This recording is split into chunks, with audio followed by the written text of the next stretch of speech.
শুরুর আগেই চরম ধাক্কা খেল রাজস্থান রয়্যালস। পুরো আসরের জন্য ছিটকে গেল 10 কোটি টাকার ক্রিকেটার। কোমরের চোটে 2023 ইন্ডিয়ান প্রিমিয়ার লিগ আইপিএল থেকে ছিটকে গেলেন প্রসিদ্ধ কৃষ্ণা। চোটের কারণে অস্ত্রোপচার করতে হবে রাজস্থান রয়্যালসের ডানহাতি এই পেসারকে।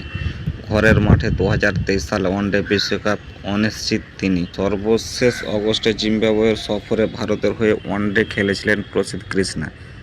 তারপর থেকে আর কোনো প্রতিযোগিতামূলক ক্রিকেট খেলা হয়নি তার। গত বছরের সেপ্টেম্বরে নিউজিল্যান্ড দলের বিপক্ষে ভারতের হয়ে সাদা বলের ক্রিকেটের সুযোগ পেয়েছিলেন ডানহাতি এই পেসার। যদিও শেষমেশ চোটে পড়েন প্রসিদ্ধ কৃষ্ণা। লম্বা সময় বেঙ্গালুরু ন্যাশনাল ক্রিকেট একাডেমিতে পুনর্বাসনের জন্য ছিলেন তিনি। ধারণা করা হচ্ছিল জানুয়ারি-ফেব্রুয়ারিতে রঞ্জি ট্রফির নকআউট পর্বে সেরে উঠবেন এই পেসার।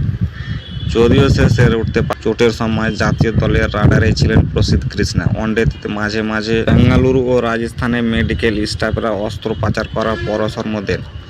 চোটের সময় জাতীয় দলের রাডারেই ছিলেন প্রসিদ্ধ কৃষ্ণা। ওয়ানডেতে মাঝের ওভারে পেস আর দারুণ লাইন লেন্থে প্রতিপক্ষে ব্যাটারদের ঘায়াল করতে পারতেন তিনি। সর্বশেষে আইপিএলের ছন্দে ছিলেন প্রসিদ্ধ কৃষ্ণা। সেবার দেশিদের মাঝে তৃতীয় সর্বোচ্চ 10 কোটি রুপিতে প্রসিদ্ধ কৃষ্ণাকে কিনে নিয়েছিল রাজস্থান রয়্যালস। সেবার দলটির হয়ে 17টি ম্যাচে 19টি উইকেট নিয়েছিলেন তিনি। 2008 সালের পর প্রথমবার রাজস্থান রয়্যালসকে ফাইনালে ওঠার পেছনে বড় ভূমিকা রেখেছিলেন প্রসিদ্ধ কৃষ্ণা। দ্রুতই ডানহাতি এই পেসারের বিকল্প ঘোষণা করবে রাজস্থান রয়্যালস।